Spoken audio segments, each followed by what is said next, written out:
sorry about the "we'll be back soon," as chat pointed out. My camera's gone too. Gosh dang it, all sorts of technical stuff. We're back, we're high. It's another Little Witch RP live play TTRPG session. What would it be without little tech gremlins? Um, un momento. And I'm here. He's been swallowed by the void. Hi. Welcome back. Tech gremlins, like I said. Uh, so, uh, what is Little Witch RP? Well, that's me, Faye, game master and storyteller, and Lachlan, our writer and producer. We're a couple who love sharing stories, so much so that we quit our day jobs and created our own company so that way we can create high quality and exciting TTRPG experiences full time and share them with you. And tonight we're playing D&D. This session features D&D's Shadow of the Dragon Queen, a riveting adventure of courage and valor, where our intrepid heroes face unbeatable odds in a cataclysmic war. With us at the table are several of the incredible players, several of the incredible players who have joined us on our grand endeavor. If you'd like to play alongside them, you are more than welcome to join us. You can ask in chat or hop over to our Discord to find out more information. Now, speaking of our awesome players, it's time for introductions. Like I said, I'm Faye, game master and storyteller. With me is Sirenscape, bringing all of our background music and sound effects. It's a fantastic and affordable sound collection that you can find at sirenscape.com.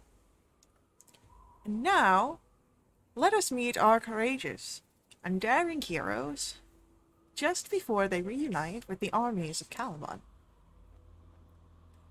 So, why don't we get an introduction for Vass?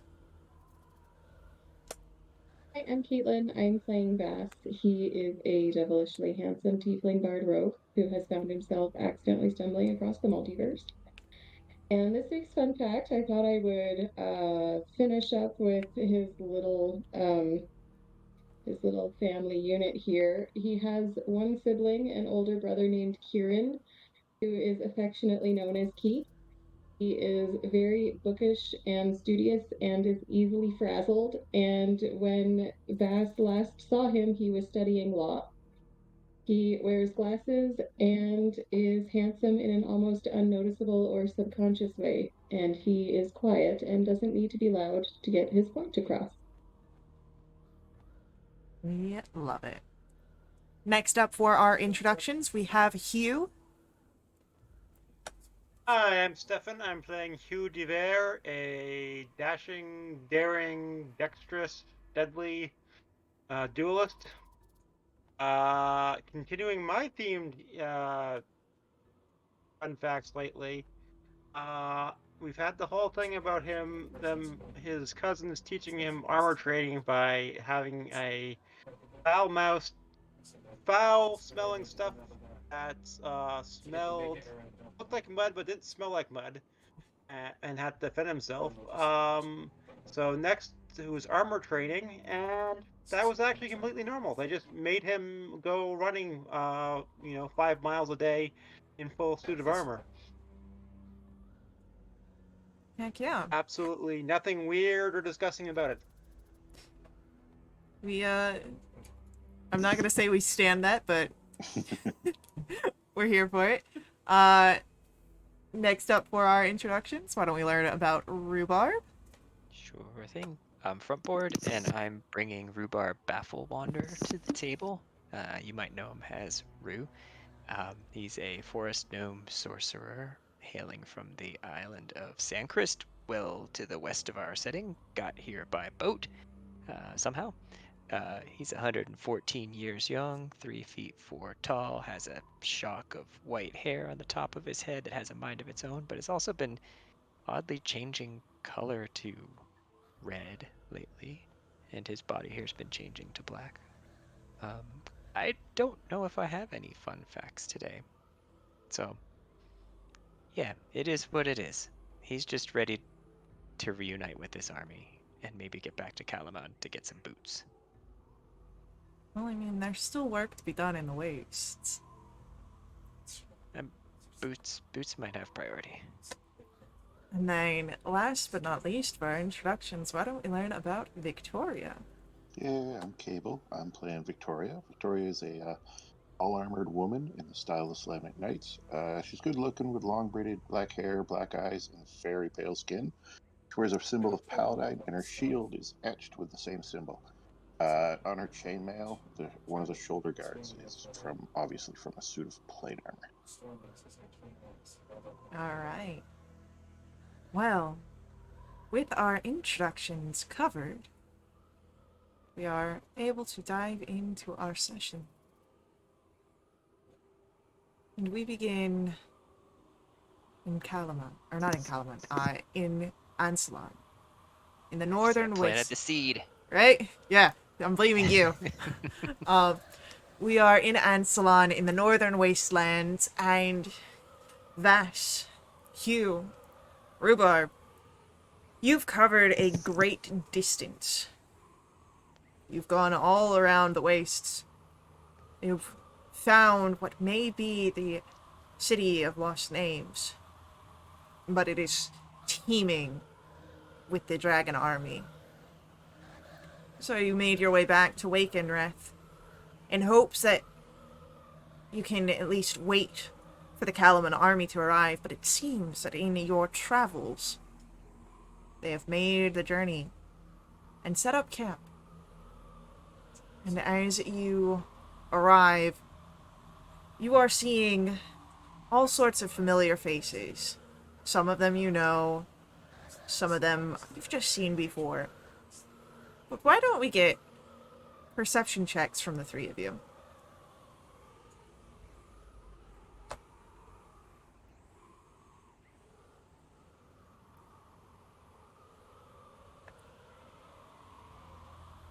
Vass, you are the one that doesn't quite spot this figure. But Hugh, Rhubarb, both of you spot Victoria quite easily amongst the army here. Hugh, she made it back alive. She's there. Vass, it's Victoria. Friend. Been too Oh, hey. long. It is. Victoria, Mhm. you've been traveling with the Calaman army for a few days now, weeks almost. You've been dealing with quite a bit on your own with these figures. Not had contact with your companions until recently, when Tatina spoke of speaking to Vass. And now, they're all here. Oh, like I could see them? You can see them as well. Oh, okay. She'll break out into a smile and pull her helmet off, and not she's not running over, more like a stately hurry. And then whoever is receptive, she's totally hugging them all.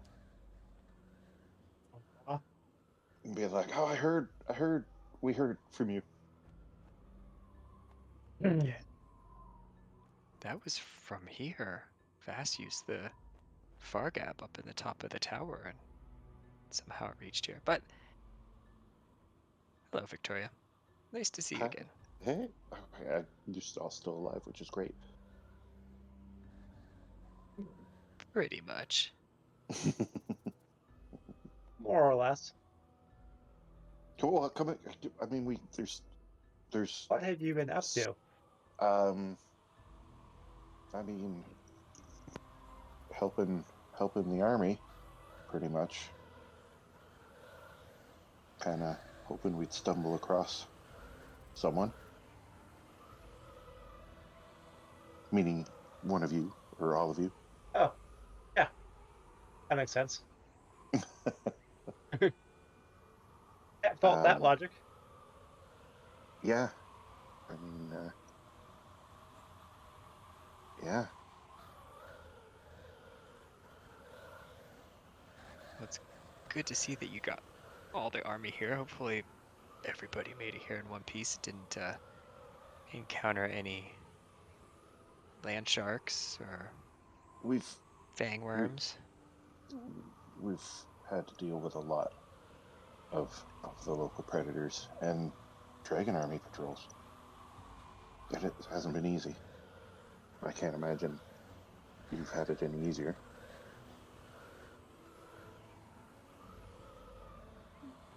Have you seen any giant purple worms making their way through the desert? It's an oddly specific question. Faye, have I seen any giant purple worms? I'm about to get you that information. No, you've not.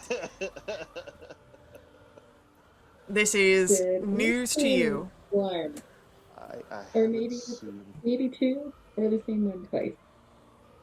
Oh no, are we worms? Like dragon worms or like worms? It was huge and didn't have any legs and was diving into the ground. We stayed as far away as possible. And you don't, Hugh and Rue don't know what it is? Or Oh was? no, I have no idea. We don't have them where I come from. I'm not sure that there's anyone here that would know any better. Unless Tatina would. But I guess if it didn't have gears on it, she probably will.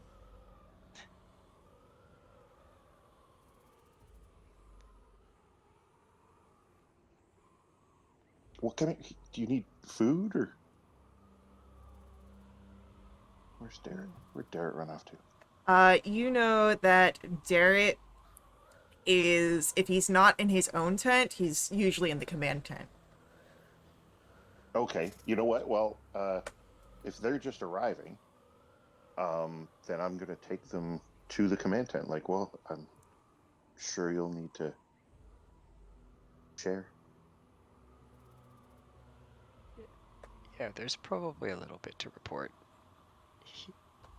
Hugh probably needs to make a report, given that he's a retainer of the army. I don't know that they have any back pay to give you, but you can always ask. But, Sorry, what time of day is it when we are arriving here? I believe was morning, like late morning, almost midday. Okay. So, plenty of sunlight. But yeah, following Victoria, and Victoria, you've been setting up the camps a few times now, so you easily know the way to the command tent. And there's even space where you guys can set up your own tents from the materials here as well, should you wish. But in the command tent, you would notice Darrett and Cudgel. Rookle Dust is not to be seen.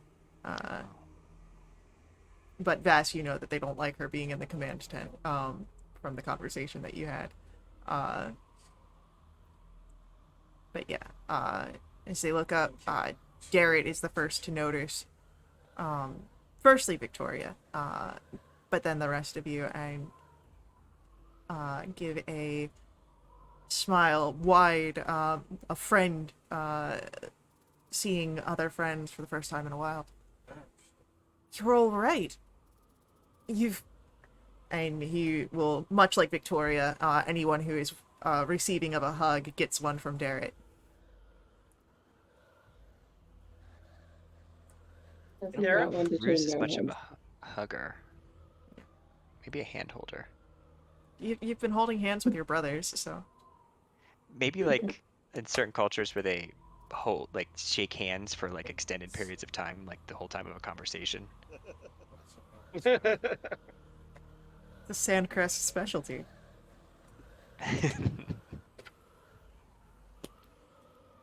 And Chris shake. That's right.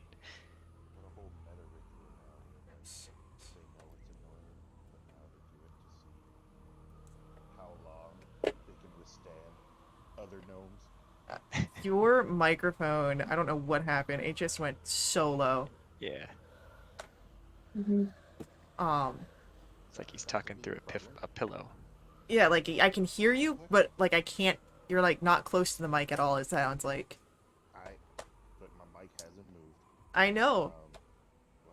Okay. I don't know what. You know what I did do? I did turn on Twitch. Where's that been? I'm gonna. You do anything on your end, warn me because I just put your volume up, so maybe I can hear you better. But I don't want you blowing out my ears. But, yeah. As you, are welcomed by Derek, he pulls back and, you can see the Solamnic armor that he's wearing, much more with ease now since when you had given it to him. And so, it's obviously been a bit of time since, we've seen each other, but, and you're doing well. How have things been? Have you found anything? Lots of stuff. Most importantly, found the city of Lost Things. We should lead with the biggest news. That's great news. You can take us. Where is it? So much for keeping them in suspense. This isn't a dramatic reveal, Bard. Yeah, there's a map on in the command tent. With like Yeah. all the fortress and flags of special interests and where you've been. As an ranger and experienced travel, I do a very detailed, not just where it is, but like the path to it. Cudgel is nearby taking notes, and just nodding along, and Derek's kind of watching over. It'll take us a few days to get there with the whole troops, but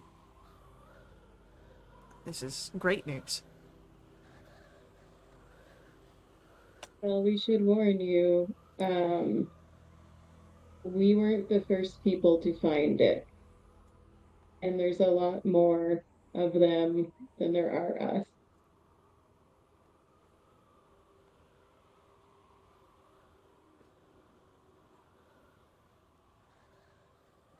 We tried to learn some information and see if we could infiltrate amongst the dragon army.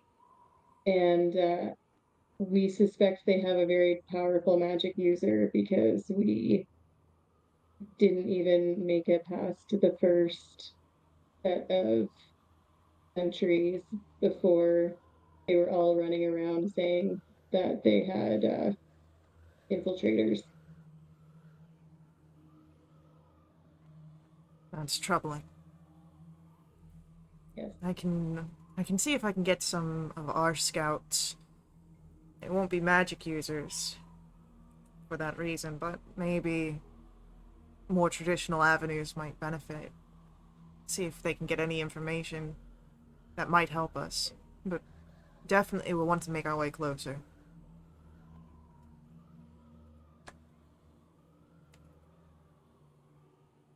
Yeah, an army of this size is definitely going to be spotted by their scouting patrols. They have soldiers flying around on Dragonels, prize soldiers on the ground. We've seen all sorts of patrols in our travels through the wastes. Yeah, we've seen them too. As Derek looks over to Cudgel and Victoria. It's mainly what we've been fighting out here. Surprised they not ran into any more of them with how frequent we've had them. But as long as we find tactical placement for the camp, we should be able to survive.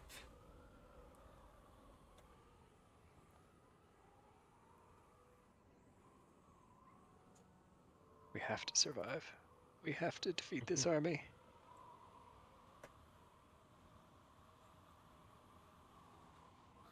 There's not much for it. We're gonna have to take him on.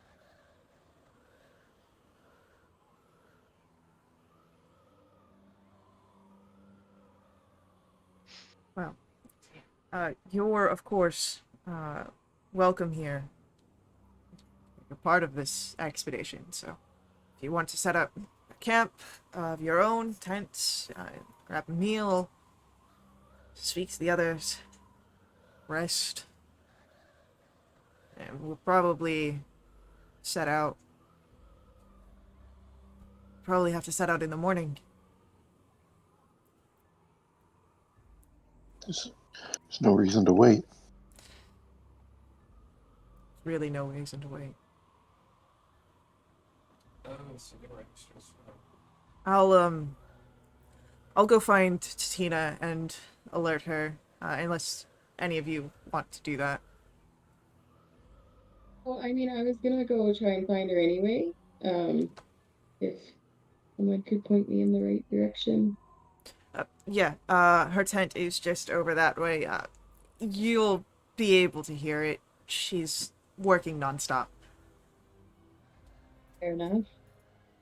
Faye, would there be an a weaponry place between the command tent and where Titina is, where I could grab a spare oh my god, scabbard. I can't think of words today. For an S-Stock. Yeah, I'd say so. Okay. I pick up one of those on my way to go see Titina. Much like Darrett said, you can hear the tent before you even get eyes on it.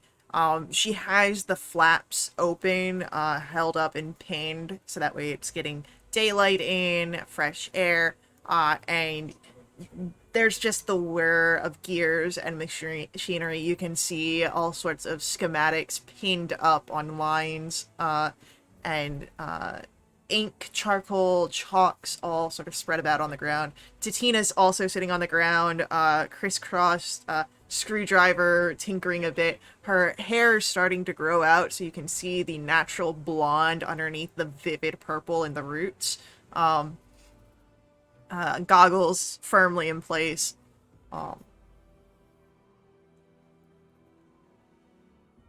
She is completely engulfed in whatever device she has. So if you want her attention, you will have to actively get it. Vass is going to yell, hey, and maybe try and be in her peripheral vision,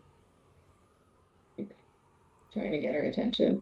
Roll me a performance or persuasion, just for funsies. Well, that's gonna be a performance. Oh my god. Natural 20 for 30. Amazing. Heck yeah.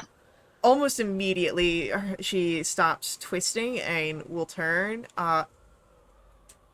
lifts the goggles. Hey! Vash! Look! Your directions were great! I'm here! The whole camp's here! Oh, look at that! Vass will give her a hug. She's She'll... perceptive. Yeah. So, she'll Yeah. hug back. And then, like, wipe as, like, there's some grease stains on some of the clothes. Sorry about that. It's been a busy morning. Don't worry about it. There's been worse stuff on there the past couple weeks. So the far gap has been great. It's made it through some pretty nasty scrapes, and it seems to be holding up real well. So I figured you'd want to hear that feedback. That's honestly, I need to. And she looks for some scrap piece of paper. And what certain experiences have you had? Because I want to be able to put that down on marketing. Marketing. Well, I won't lie. It's gotten waterlogged a few times. Okay. But I've disassembled it and let it dry real good before putting it back together again, and it seems to be fine. All right. Well, we don't tell the consumers that part. We'll just put that in the user manual. You can brand it as being waterproof, Yeah, maybe. yeah, water resistant, we'll say. Eh, Water resistant. That's better. Yes, that's yeah. much better. And so you can see she's making all these notes as you tell her what the Fargab has been through. And as she Yeah. pins that, one of the lines, it's great. Anyway, did you have business here?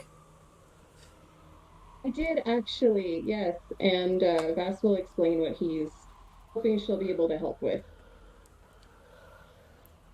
Okay, yeah, like the other stuff that we've done. Okay. Um, Yeah, very similar. Is hey, it doable, do you think? yeah, it's doable, of course. It might be a little bit more time since, I'm not working with my full laboratory, but I think we'll be fine. For sure. And then how much do I owe you? You know what?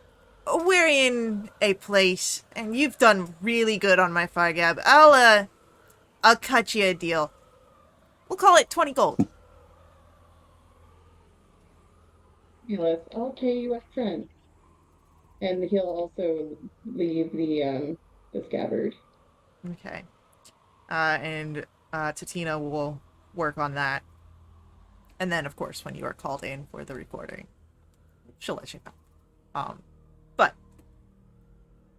what of the rest of you? What do you all do now that you have rejoined with the Kalaman army? And rejoined with Victoria? I'll help them find a spot to set up tents and help them set up and stuff. If they're going to do that. Yeah, I feel like he would be giving Victoria a thorough report on everything that's happened, including tactical assessments, and some implied bragging about the various things he killed. Sweet. Would it be Hugh if there wasn't bragging? Right? It's not bragging, it's informing. These are all facts. Yeah, so,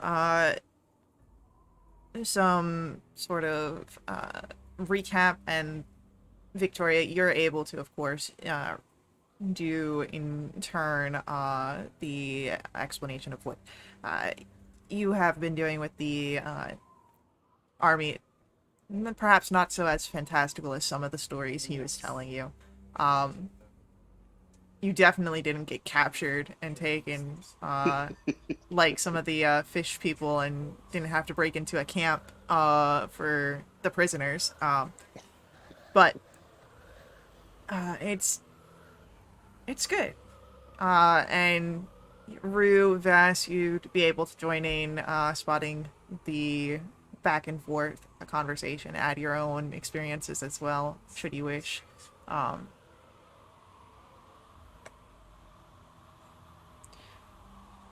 Vass would ask Victoria if she was able to get the sea elves back to the coast okay. Yes. Oh, that's good. Yeah. After that, I was kind of lost until I managed to meet up with the army, and it kind of seemed like it was a better plan to stay with them as opposed to wandering around trying to find you guys. Yeah, that's probably a good call. Yeah, because we were wandering around a lot. Very tactical decision, one might say. Oh, we were mainly Let's just take lost. So, but I did some good here, so. So then Victoria would have had the Habakkuk's blessing, Yeah, wouldn't she? Nice. Victoria also gained Habakkuk's blessing, but I don't know what that means. I mean, I know who Habakkuk is. there's a picture. I'll get it to you, so that way you can have it in your notes. I didn't turn green or anything. No, Okay. you can travel the grounds easier, and this blessing can go from you to 5 other people, so unfortunately it doesn't help in the army, unless everyone got it, but they didn't, so. That was from the elves ritual? Yeah, the elves ritual. All right, yeah.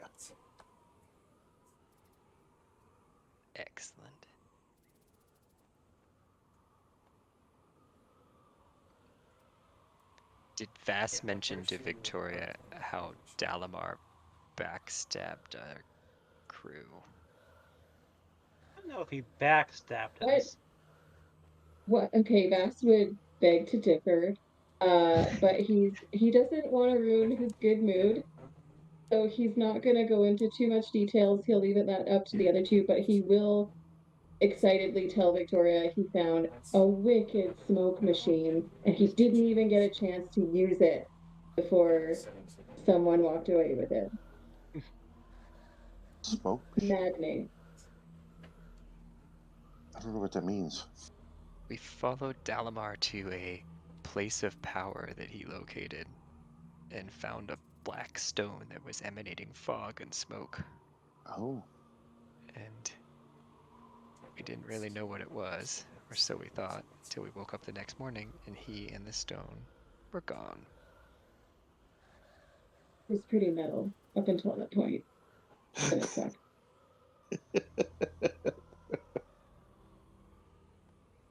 He left a note apologizing. well, at He- least he he's fine. apologized.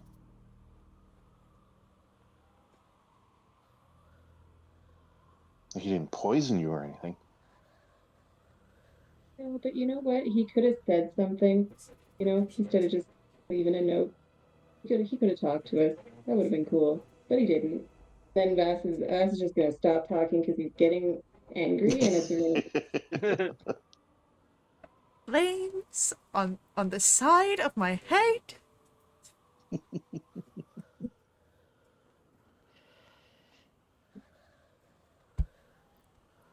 So,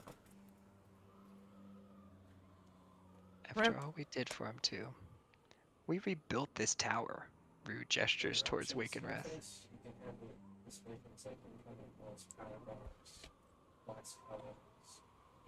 Just thanks us by stealing what's rightfully his. Or so he thinks. Well, I don't know enough about that end of things to argue one way or the other.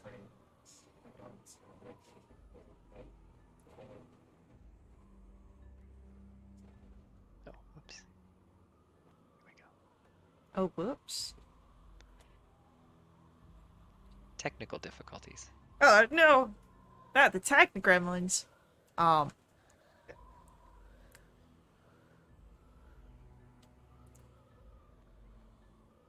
You all are able to reminisce, and you're all able to eat and rest. And it's with relative safety in the Kalman army, so you don't have to worry about taking your normal watches as you've had on the roads. And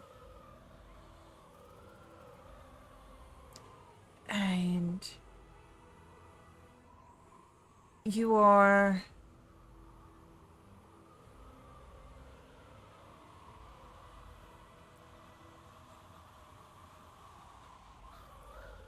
welcome to highlight any moments, but since we've already covered the travel to and from, we're just going to briefly glaze over the travelings of the Kalaman army to a safe space closer to the City of Lost Names. So, why don't we, just to see how your travels may turn out, if there may be much travels or not, Victoria, since Shut up. you've not been with us, I'll give you the honors of rolling our travel d20. Are you kidding? Alright. Is there a dragon option? Eight's a good middle of the ground number, right? 8's a great number. Let me just check to see what an 8 will get you. I'm not sure I like 8. I mean, we did see a dragon, Victoria. And a worm? Mm-hmm. 2 worms and a dragon. guys, I'm telling you that was a dream. What color was the dragon? I don't know if I could tell. It was too far off in the distance, but it was definitely a dragon. I'm sure it the reason, or because you can't fully remember because it was a dream? I know what I saw.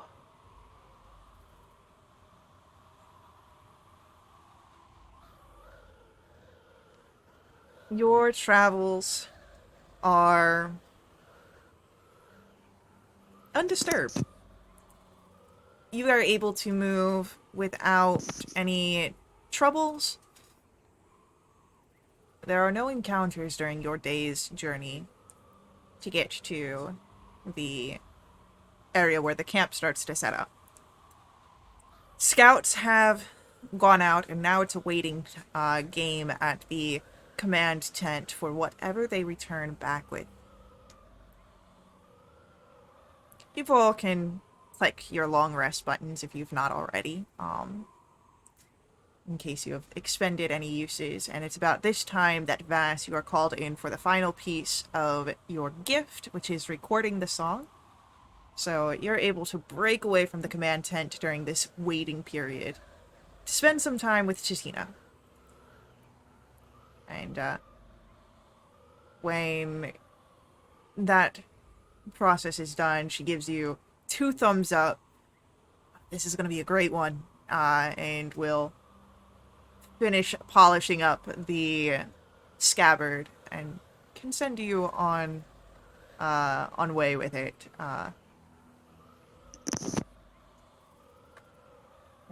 Vax will tell her that I think you're right, and he'll thank her again. And yeah, he'll wander back, try and find the others. Still at the command tent, still no sign of the scouts.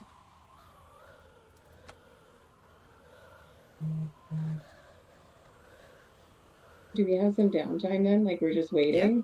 This is some downtime as you wait, yeah. Okay. Vass will walk over to Hugh and be like, "Hey man, what's up?" Hey, what's up? What can I do for you? Do you for? What? Well, I got something for you. You Yeah? remember the little pendants that I got for Rue and Victoria? Yeah, they're really cool. Yeah, so I got you this, and he holds out the scabbard, and he's like, Oh, that's "Why? neat.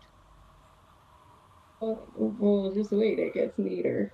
Um, Whoa, why those things? don't? Yeah, it does, like the pendant. So why don't you just sheathe your S-stock and then draw it? All right. We'll see what happens. All right. All right. Yeah. Yeah.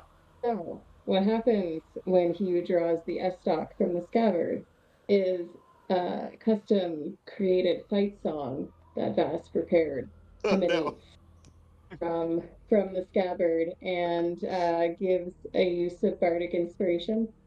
The first time it's triggered per day, so you can't do it, like infinitely. But essentially, the fight song is, and I will preface this by saying, Vass can sing, Caitlin can't sing, even if it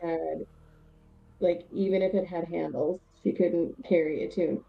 So just bear with me here. But the song is Monsieur, I'm the bear, fighting with flair. Flamboyant fencer, gonna slay a dragon someday.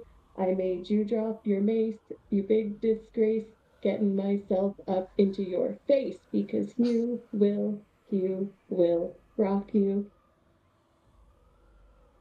Oh, I Awesome. love that.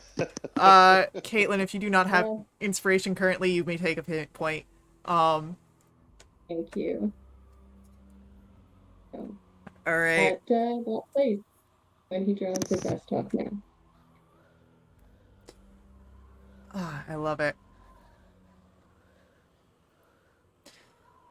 So, it's about this time, Hugh, as you're drawing your Eshstock and learning about the properties of the scabbard.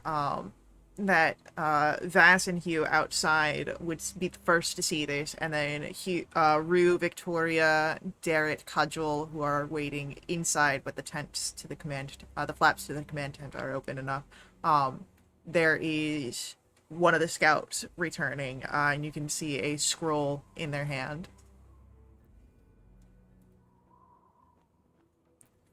And, gives a nod to both Hugh and Vash, enters in. You would see that he's taking down the pinnings in the tent. Seems that they found information, important ones. Hugh and Vash, of course, you are able to make your way in as the tent flaps drop down. And so, we went out scouting just like you asked. And, well, me and the team, we've got some information, and I don't think you guys are gonna like it much.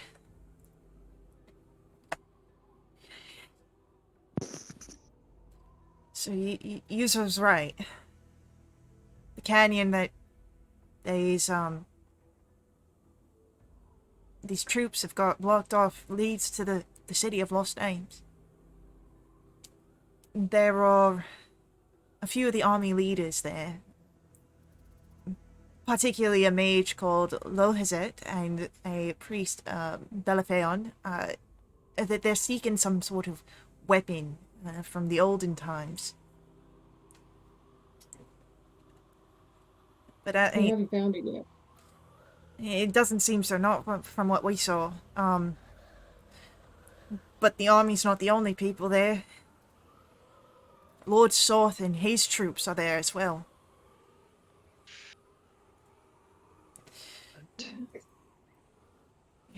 And, of course, that's just about the personnel. We did most of our scouting on the actual places. So that canyon is blocked. It's got a simple fortification of stone. It's remnants of people long vanished. I'm not familiar with the architecture style. I'm pretty trained. But we did notice that there are passages in the city. There's one that's it's known as Wind's End. It's some sort of landing space for the Dragon Army Dragonels. It's probably your best entrance point into the city.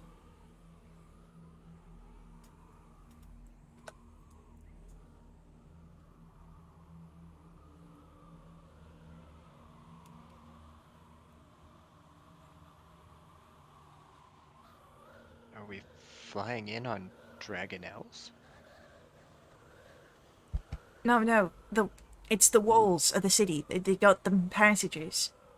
Wind's End is just one of them.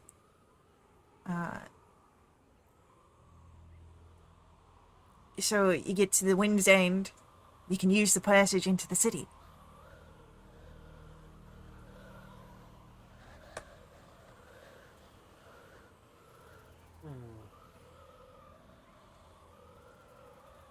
Okay.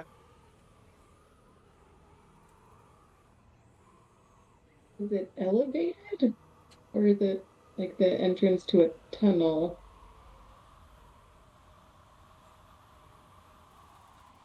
Or none of the above? It's up on the top of the walls.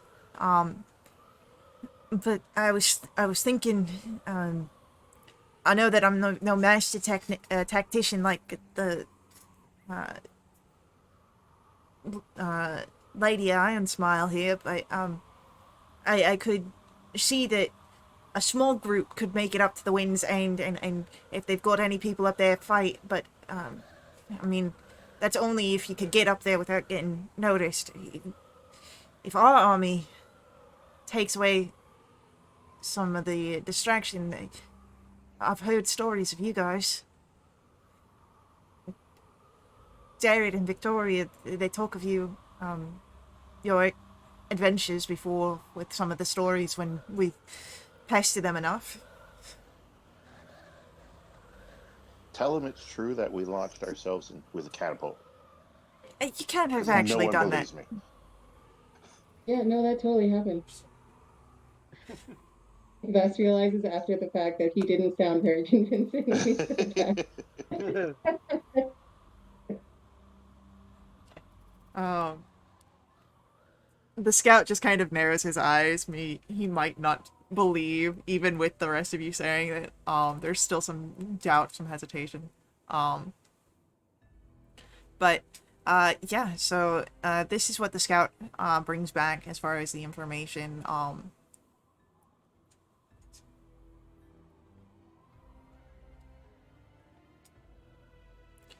So uh.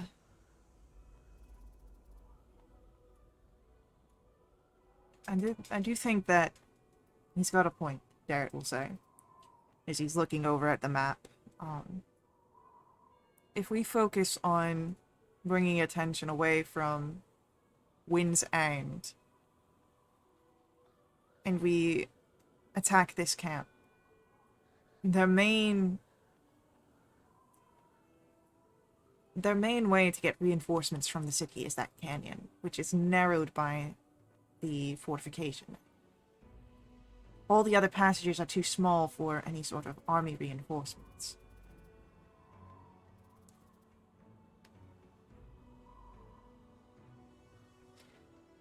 I hate to be asking you to split again just after reuniting, but if you can get in through Wind's End, make a strike at the Dragon Army leaders,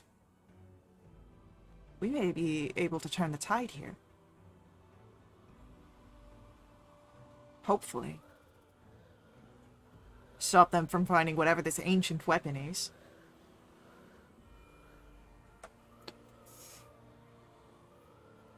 We don't have any idea where that is. I take it just that it exists and they're looking for it. The scout kind of gives a nod to that, little disappointed.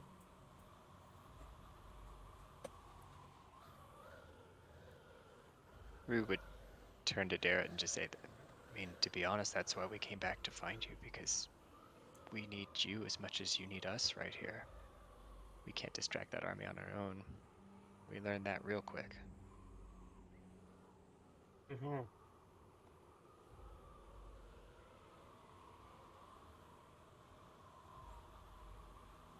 Well, he was always down for some good old among the leaders, so he's already sizing up his gear and everything, so. Except for the one guy didn't even.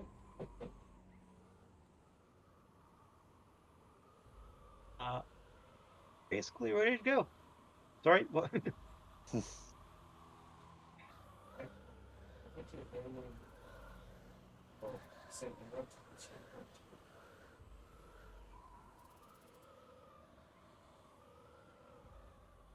So, What do you guys think?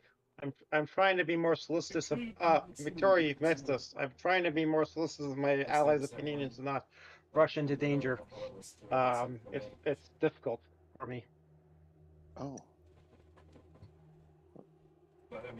Do you mean that there hasn't been enough people voting to rush into danger without me there?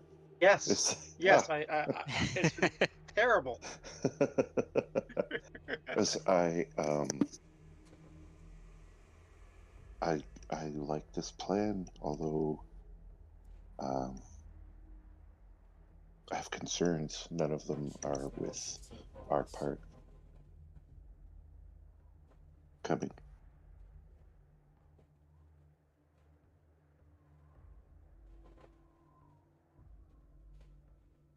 Which is a vote for running into danger. Good woman. I knew I could rely on you.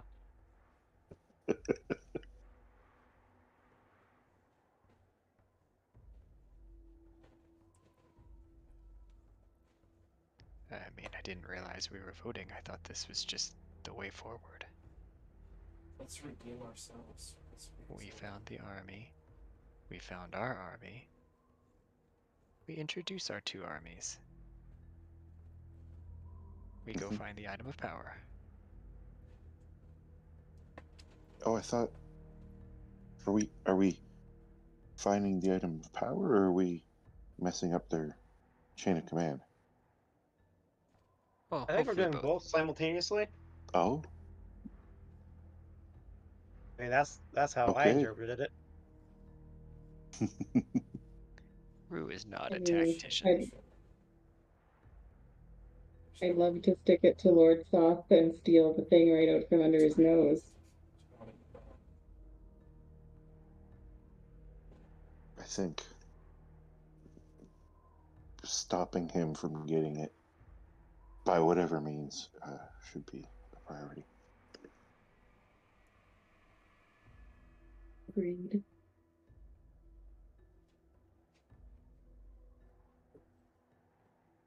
So, as you are having this conversation, Derek makes one request. That the attack happen either early or midday tomorrow, so that way he has time to prepare the troops this evening.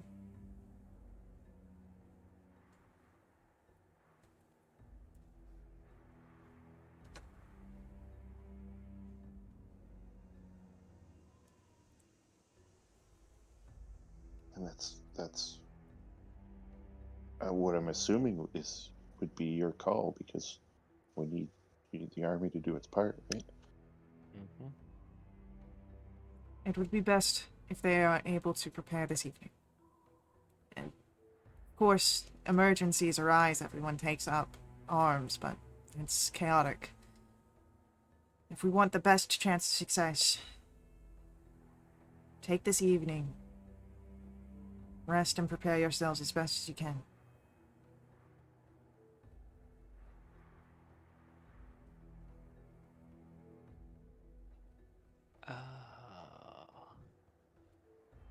I'm wondering Oh, if my hallucinatory terrain could help our army hide themselves a little bit better overnight. That lasts for 24 hours, yeah? It lasts 24 hours, no concentration, so I could cast it like now or soon and have it just last until battle starts tomorrow. Maybe give us like a little bit of an upper hand. get your long rest afterwards, so you That's right. get your slap back. It's right. Roll for me the insight check, Rue. Almost a nat 20, but I'll take a 14. You could potentially place this. It'd be a bit of a trek. But it is still early enough in the day at this point because you're about midday. It's not yet evening. Where the battle is set to take place, create the hallucinatory terrain there where the Kalaman army is going to be posted to hide them, essentially. Yeah. I can create a 150-foot cube feature, so. But it might be just an illusion that makes the train look like it's still the same train when actually there's a bunch of army people hiding behind it.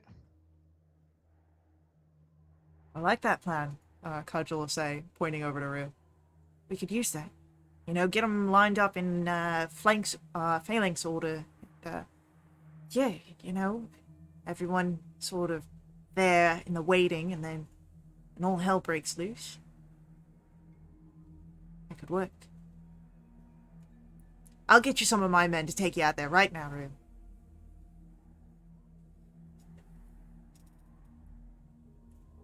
Rue's gonna summon Fernelope to ride out there and back. So, you'll have an escort of some of the Cudgel's Iron Regiment.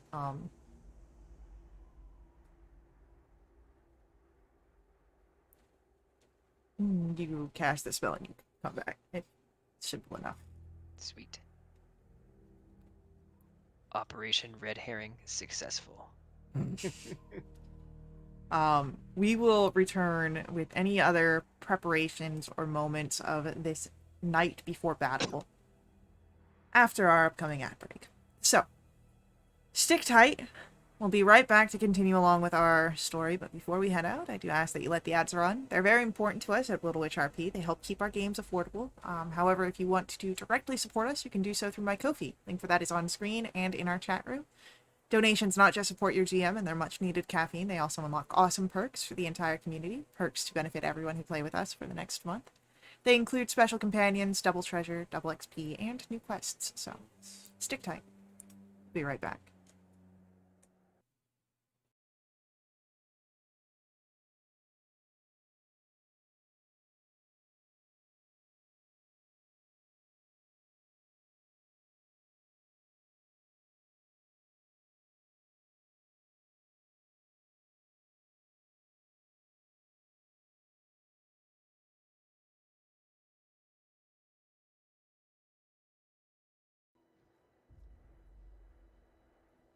Alright, we're back. Any other preparations this afternoon and evening before your battle the next day?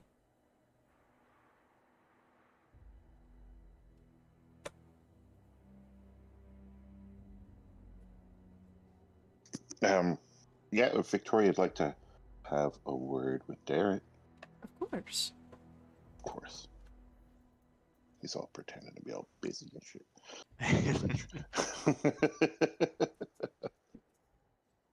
What what role will you be taking in the upcoming battle? I will be the same role that I've been here. I'll be acting as commander, but I'll be in the fight, but I have to. I won't be on the front line. I'll play it smart. I guess that's the important thing. I know you're you, so it is what it is. But just be careful. And you too. Well, it's been a while since I've got to stretch my daring. I can't be that much of a hypocrite.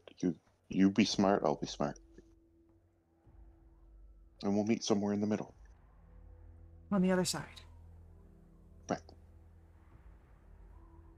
And he pulls you in close, and just he rests his forehead against yours in a moment of just kind of taking in this presence.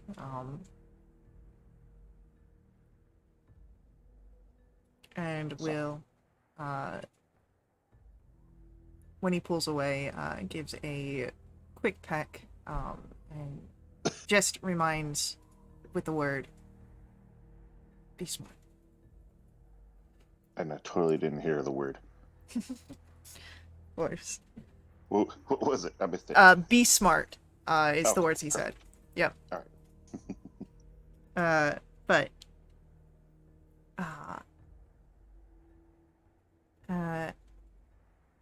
any other preparations, any other moments?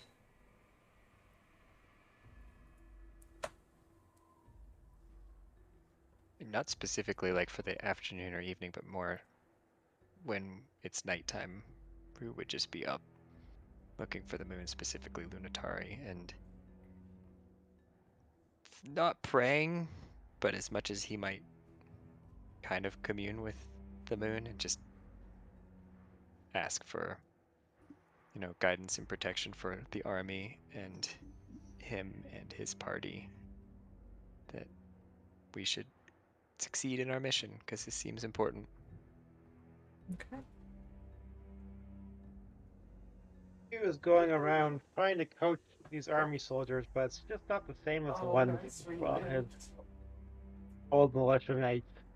He hasn't filled up that pond, so they're not exactly hanging on his every word like the old ones do. So just feeling a little bit of an angst about that. Aren't my guys. They're not the refugees. I love it. Yeah, then if there are no other specific specificities, words, you're able to all take a long rest if you have expended any abilities or spells this day. And dawn comes, resetting any particular magic items that reset with the dawn, the rising of the sun. And when you are ready, you can head out to your own positionings and wait for the Kalaman forces to start the attack, to drag the attention away and give you your opening.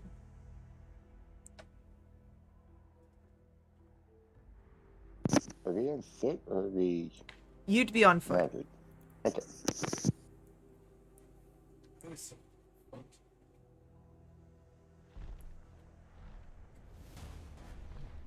You see ahead of you lies the outpost called Wind's End. It is a ramshackle enclosure that is pressed against the massive walls. And beside it, a strip of land that has been cleared of rocks. Right on cue, there are shouts that ring out to the southwest, quickly followed by smoke and alarm bells. You spot in the distance the silvery armor of Kalaman's soldiers cutting a swath through the unprepared dragon army camp. As the chaos unfolds, most of the dragon army soldiers stationed at Wind's End rush their dragonel mounts into the air, leaving it vulnerable. What do you do?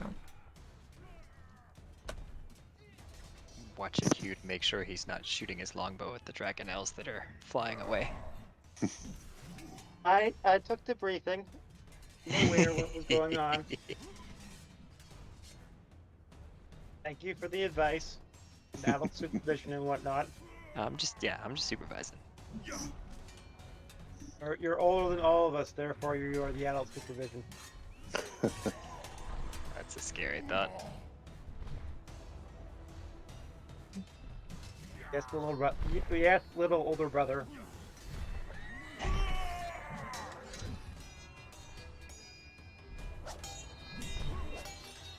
And our goal is to just get in and get through the wall, right? Go in through Wind's End. Wind's End is your entrance through to the city of Lost Names. So, Yep. I'm assuming you all rush?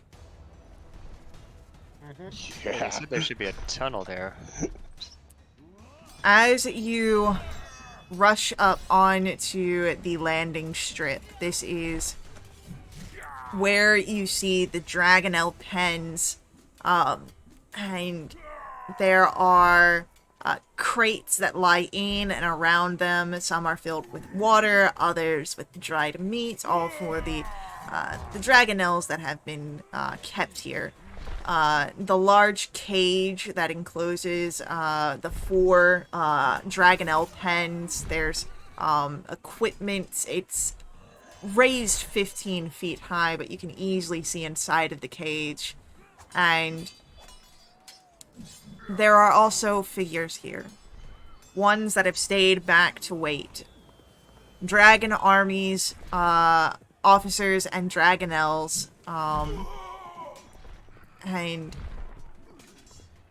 they spot you. Or at least the Dragonel does. The officers are distracted by the forces off in the distance, and as we roll initiative, they do have the surprised condition.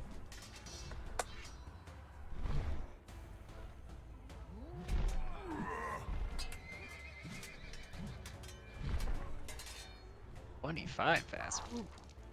Ooh.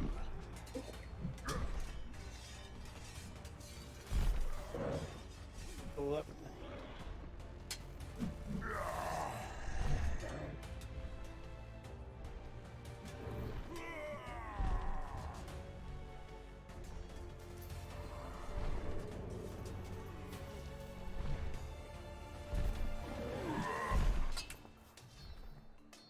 So, okay.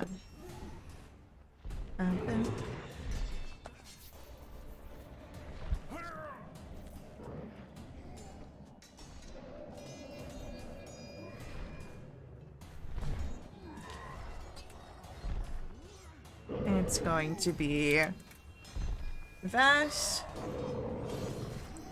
Then it's our Dragon Army. After that, we have Rue. Our Dragonelle in the 10.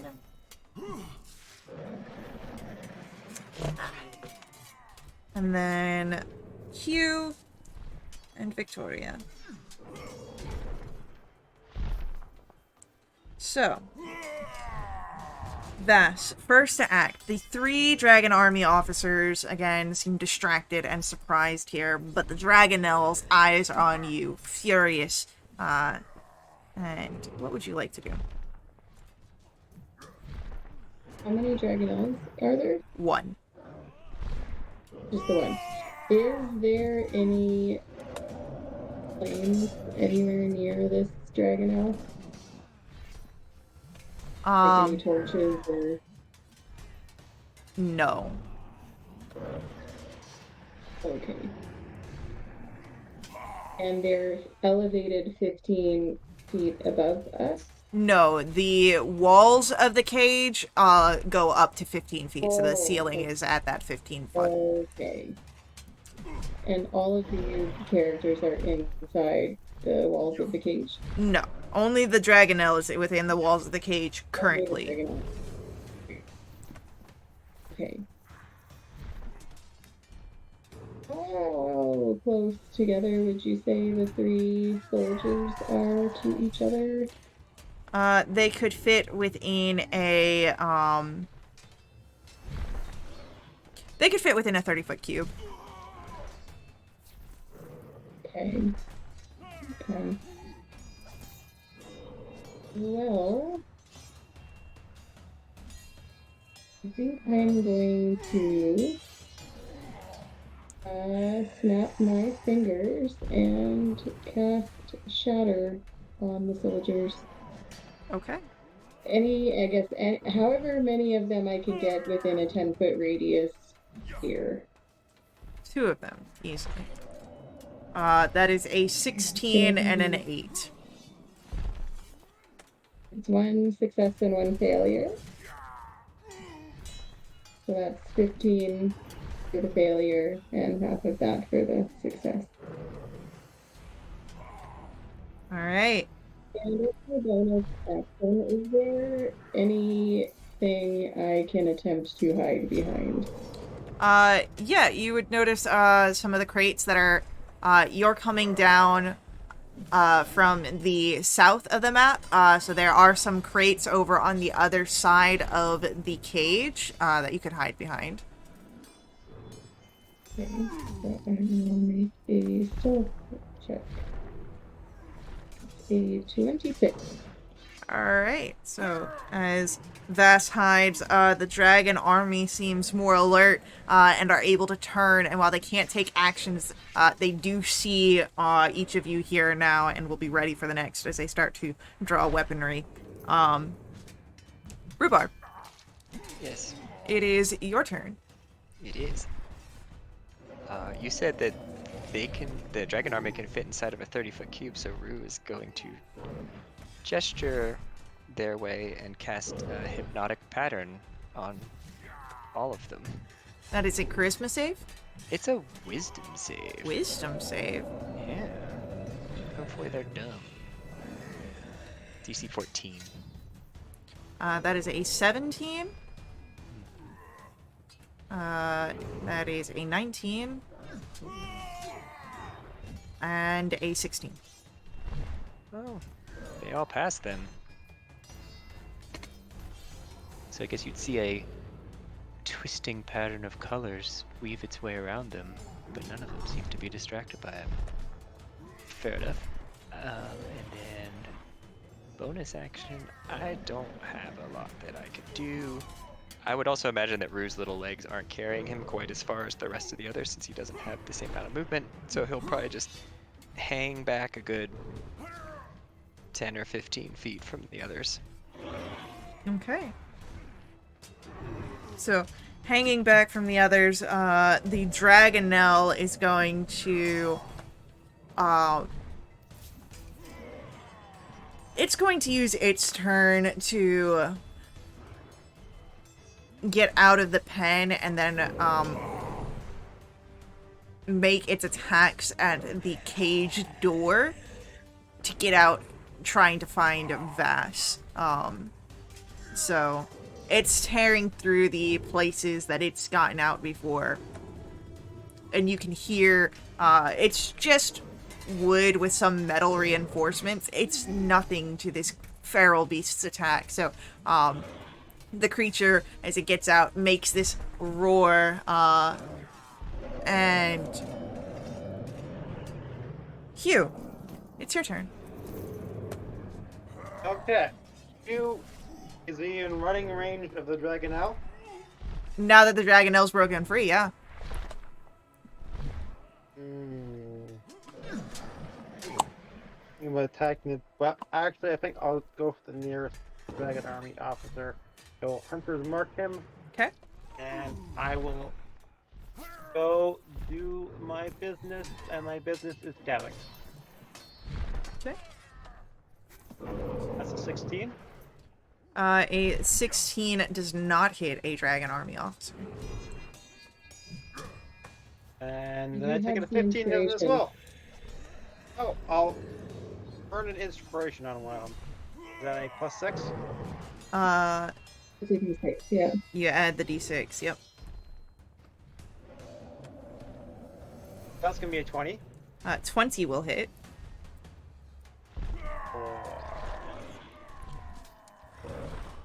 13,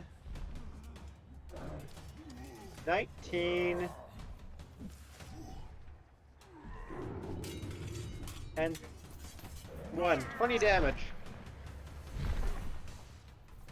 Beautiful. This one's for you, Vass. Anything else from Hugh? That's it. That uses everything. Alrighty, Victoria, it is your go. Okay. How far away are these guys? The Dragonelle is about 35 feet away. The officers are a little bit closer at 25. Oh, okay. Right. Okay. So I guess I'll just run up with Hugh and yeah, it's and maybe get in some slashes on the one he already wounded up. Totally. Okay. The first one. 26. Yeah. For 9 points. And the second one is for 10 points. Lovely. He's starting to look a little rough here. Oh my god. Oh, and so as a bonus action, I'm going to, she'll say, it's nice fighting beside your side again. And I will give Hugh a bolstering rally of 1d8 plus 6 temp HP. That roll. So he'll get 11 temporary HP. Okay. Nice. For the record, that puts me at 85 hit points. Nice. Hell yeah. And that's action, movement, bonus action. I believe that is it for Victoria. Yep. Vass, we come back to your turn. Pretty. I am going to go ahead and assume that I am within 60 feet of the Dragonelle. You are. Then I would like to knock it viciously. Okay. So that's going to be a wisdom 15.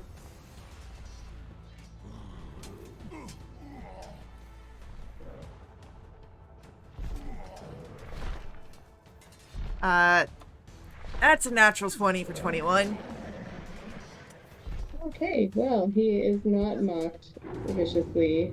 So for my bonus action, I will go ahead and give a bardic inspiration to Victoria. Alright. Yay! Is that D6? It is a d6, yeah. Awesome. So I'm just gonna stay camping out by this crate. It is our Dragon Army officers, go, and there's the one that is between, or, by, Hugh and Victoria. And that's going to be,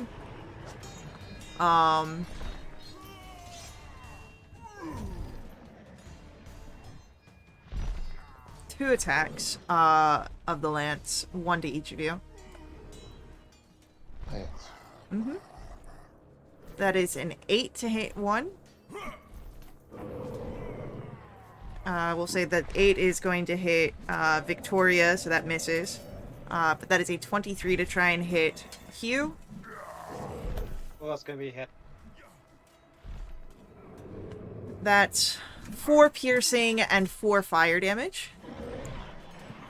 Okay, I'm going to burn a spell slot as a reaction and absorb elements on it. Okay. So, Nice. Sounds good. The others are going to move in. One will move on to Victoria, making 2 strikes. That is a 15, Oh, that misses. and a natural 1 is also going to miss. Okay. The other one is going to make way for Rue. I'm like a million feet away. You're not, though. That's a 19 to hit. Oh, that probably hits. Thanks. That is 7 piercing and 1 fire. But he has his second attack for a 22. That hits Well, too. regardless. Brings that down to an 18. That still hits. 8 piercing damage and 4 fire.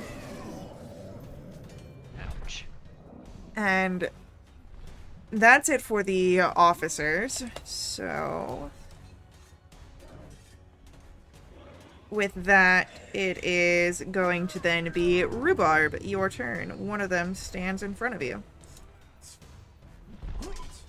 Did stand in front of me until I used my Forest Shroud to step away with my bonus action, Okay, teleporting 30 feet away. beautiful. I think that Rue, I envisioned him, you can tell me if I'm wrong, on the map is like kind of maybe where that little flag with the X is or something like that. I don't know if that's Makes sense to me. accurate-ish. So 1, 2, 3, 4, 5, 6. He's gonna teleport off to the kind of far left, but I want to keep Hugh and Victoria in eyesight. So I don't know if I can go too far to the west without. They are more easterly, so if you move beyond that crate, you're probably going to lose sight. Let's just go straight backwards then. Okay. 30 feet south. Great. So as you're moving off the map, can you roll for me a d4? Oh. dude.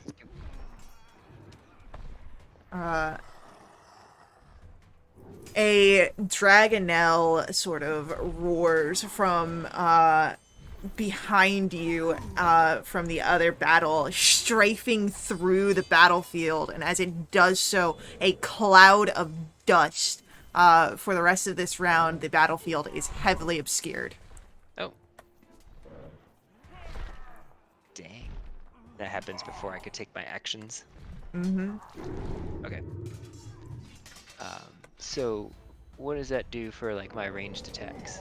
A heavily obscured area blocks vision entirely. Effectively, creatures are suffering from the blinded condition, trying to see something inside the area. And I can't see out as well, or am I? So, behind you, you can see. But everything that's shown on the map is heavily obscured. Right, so I can't see where I just teleported from. Like if I want to cast a ranged spell. Correct. But I could do it blindly with disadvantage. Unless the spell says that you have to see the target. Got it. These mechanics are complicated, I tell you. I can't see that one.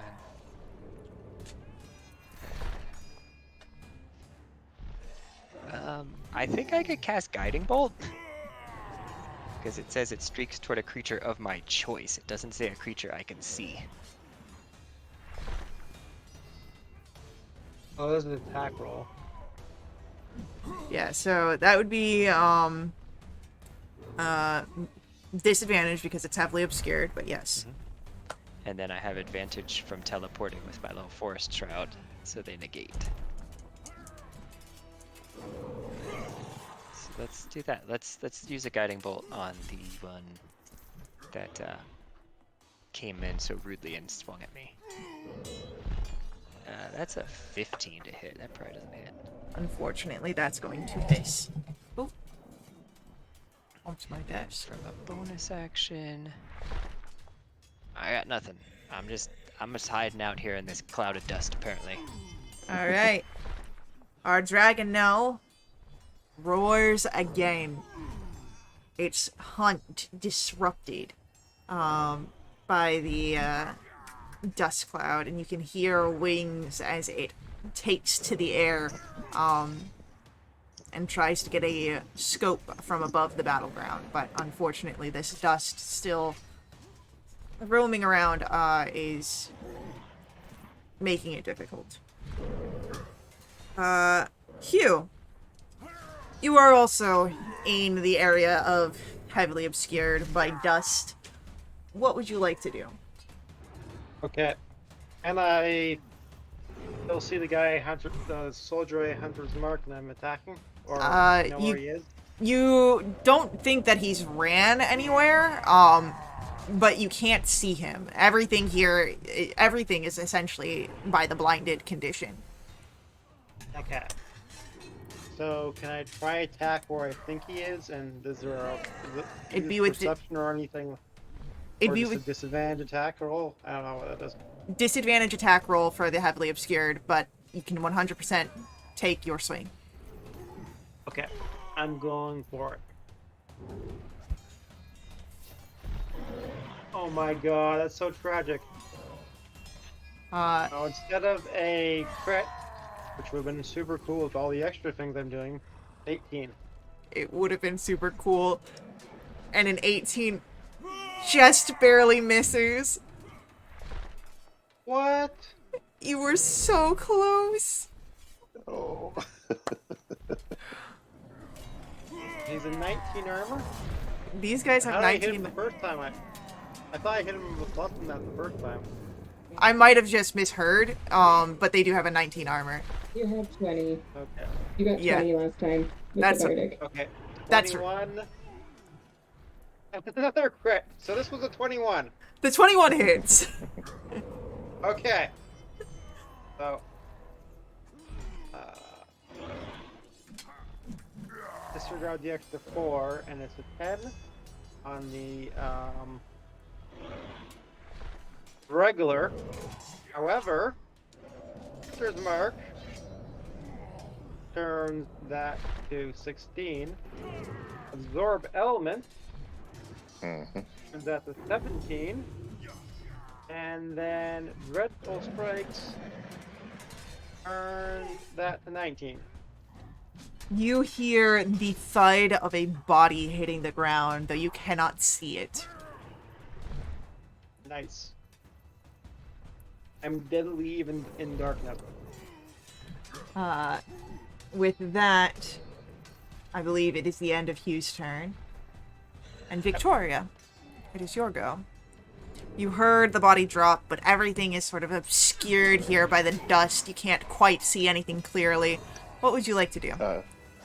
I would like to point out that Victoria is a predator, especially in these conditions, and she has blind sight.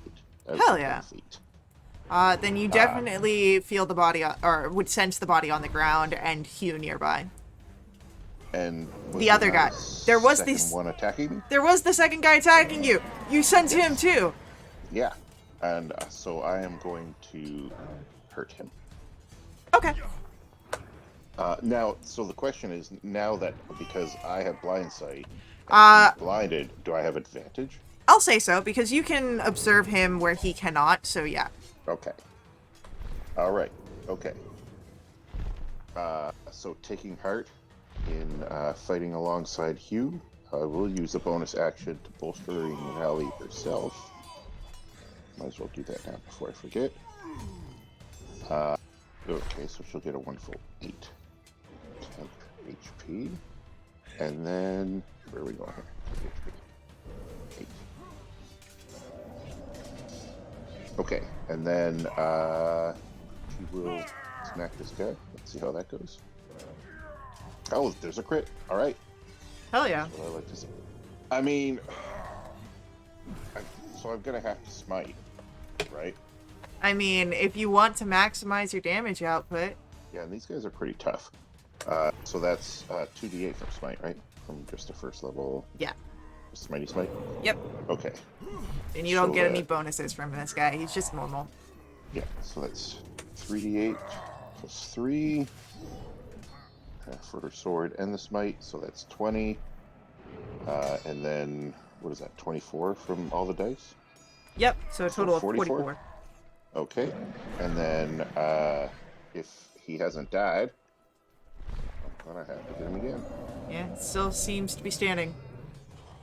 22 Hits. to hit. Yep. All right. For another 9 damage. All right, still on his feet after all that. Oh my god. And then that's it for me. Alrighty.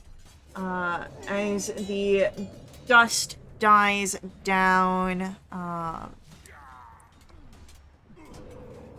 a dragon army officer up top of Dragonil rides over top of you and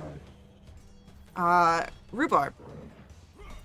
It's gonna try and strike you with its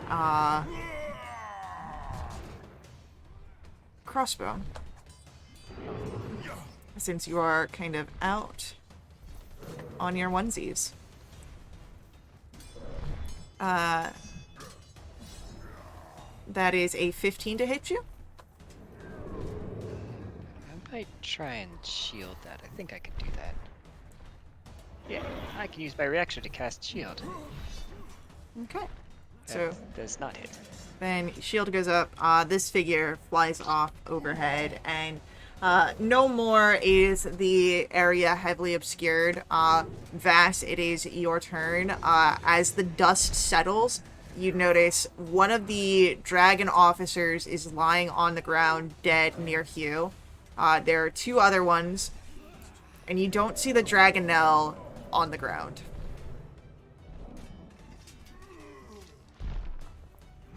Okay. I am going to do a Dissonant Whispers at the Dragonel, because all I need to do is have it hear me. Okay. Assuming it's in 60 feet, he's going to whisper some poo-poo things in Infernal. And that's a Wisdom 15. That is a 17 from our Dragonel. Gosh darn it. That's gonna be 8 points of psychic damage to the Dragonel. Okay. And so I'm still over hanging out by that crate on the south side of the enclosure. In relation to me, where are the 2 remaining officers? So they would be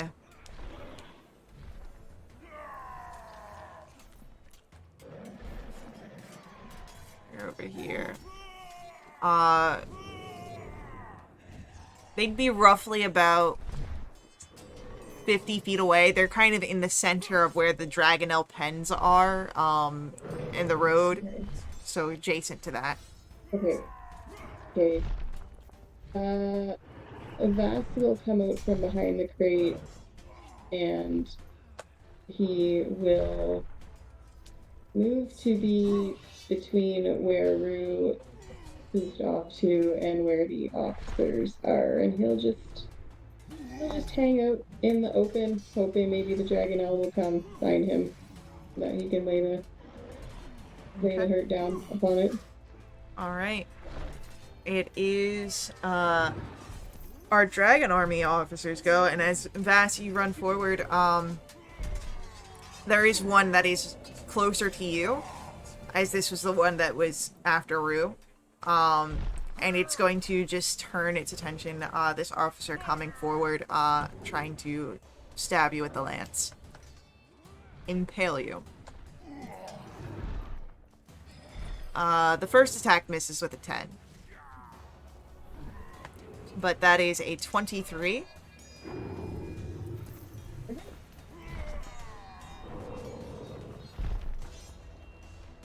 Oh, that's shit. That's 4 points of piercing damage and 4 points of fire damage.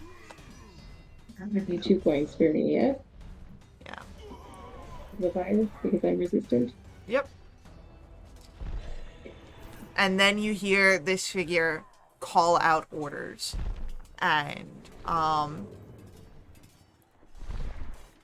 the other dragon officer is going to use a reaction to make a melee attack against Victoria. Hey. And that is a natural 20 to hit. Yeah, hey, that'll hit. So Victoria, that will be 13 points of piercing damage and 6 points of fire damage. Oh my god. Alright. And he is going to use his actual action to take his 2 attacks against you. That is an 8. That'll miss. And a 12 misses as well. You can see that he's starting to look haggard. He's not holding in as well here in the battle. Rhubarb. It's your turn. Okie dokie. 2 officers left. That's just enough to do a twin spell guiding bolt. So he'll point one finger at each one and send a beam of red lunar energy at them. The first one will be, and these are whatever the base level is, level 1. First one is a 14 to hit. Misses. The second one was almost an at 20, instead it's a 15 to hit. Unfortunately, also misses. Fair enough. And I need to mark off that twin spell. There we go.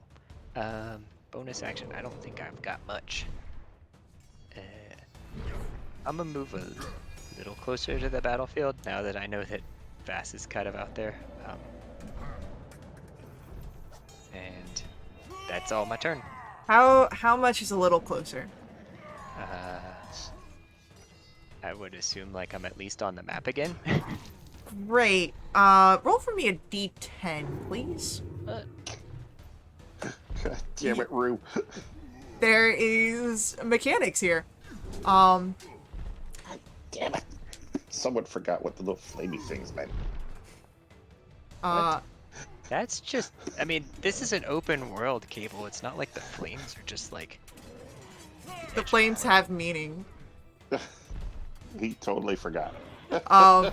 Another Dragon Army officer flies in overhead, and Rue, you are the closest to the fray. You are being struck, or at least attempted to. As that is a 20 from above. Yeah, that'll hit. That is 5 points of piercing damage and 7 points of fire damage as the crossbow bolt just sinks right into your shoulder. Ow. And it is our Dragonelle's turn, which means you all hear the hungry roar from above. And Vass, you put yourself out into the open, and this thing has been eyeing you since the start of the battle. It is going to fly down, almost dive I think I bombing. wanted it to do that. Yeah. So as it begins to dive down towards you, you can see its claws out as it's going to try and make a rend attack. The first one misses with a natural 1. It claws into the dirt next to you, sending some of it spraying into the air. The second attack is a 23. Not you. Yep.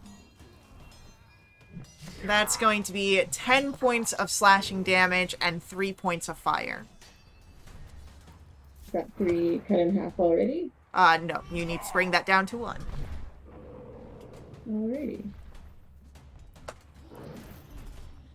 And with that, the Dragonelle's turn comes to an end as it just breathes heavy in front of you, Vash.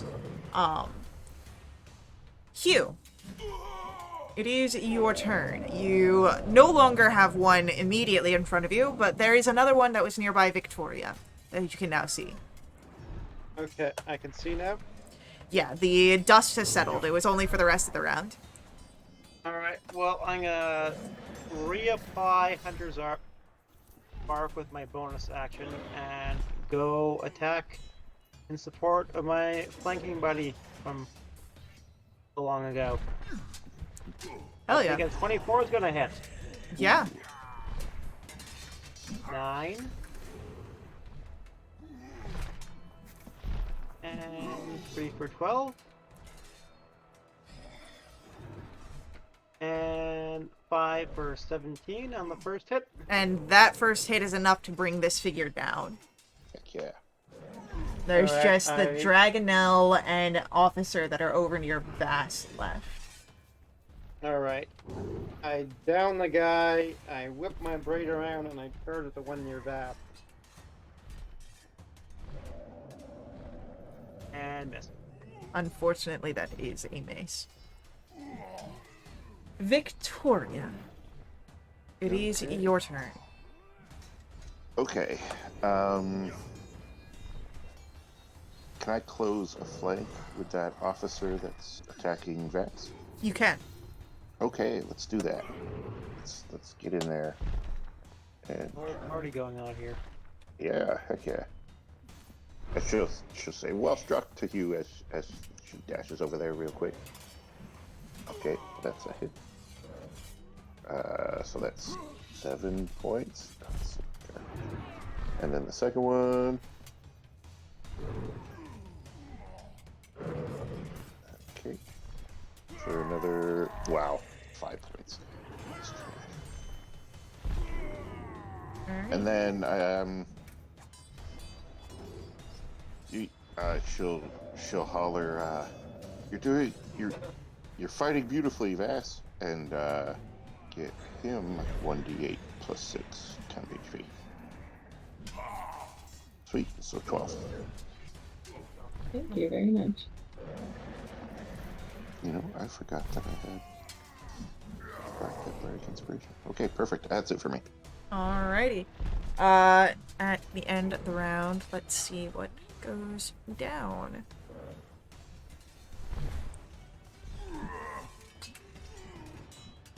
Another Dragonelle roaring, strafing through the battlefield. More dust for the next round. Again, you are heavily obscured.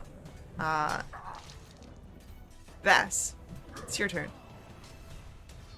Right, well, that puts a little bit of a kink in what the plan I was gonna do here, now that I can't see anything. So I'm just gonna go ahead and send another Dissonant Whispers upcast at level 2 to that Dragonelle. So that is a wisdom 15. That is a 20 on its save. I don't like that. So that's another 8 points of psychic damage to the Dragonelle. Vass has found a new nemesis. Yeah, yeah, this is not going the way I had hoped. I'm just imagining that if And then anyone else targets this guy's rolls are gonna be absolute shit. It's just for Vass. Yep, nope, for sure. So that was my action. I don't want to move anywhere. So that won't be good. And I don't think that I have. How close is Rue to me? Rue. Would I have seen before the dust came back? Yeah, Rue's about 25 feet from you. Okay, so if I did some bardic info, he would hear me. Yeah, I'll I'd give say Rue so. a bardic with my bonus action, so that my turn wasn't a complete waste of time. And then that's it for me. It is our dragon army officer who snarls, swearing underneath this, and going to just swing out with the lance, trying to strike. Once at Vass and once at Victoria. He's going to have disadvantage on me. He does. That is a 10 to hit Vass. That's a big no. And a 12 to hit Victoria. So that's it for him. Rhubarb, it's your go. You are heavily obscured. Bad things have been happening. There's a crossbow bolt in your shoulder. What are you doing? Yeah, that bolt kind of hurts, and Rue's not doing too hot.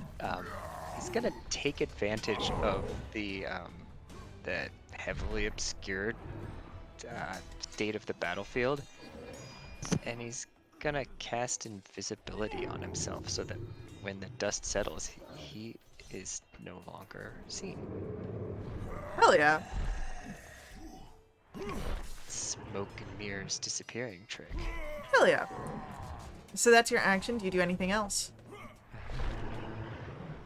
No. Stand in my ground, Okay. waiting for the dust to settle. Then it is our Dragonelle, and our Dragonelle is going to snap down towards Vass.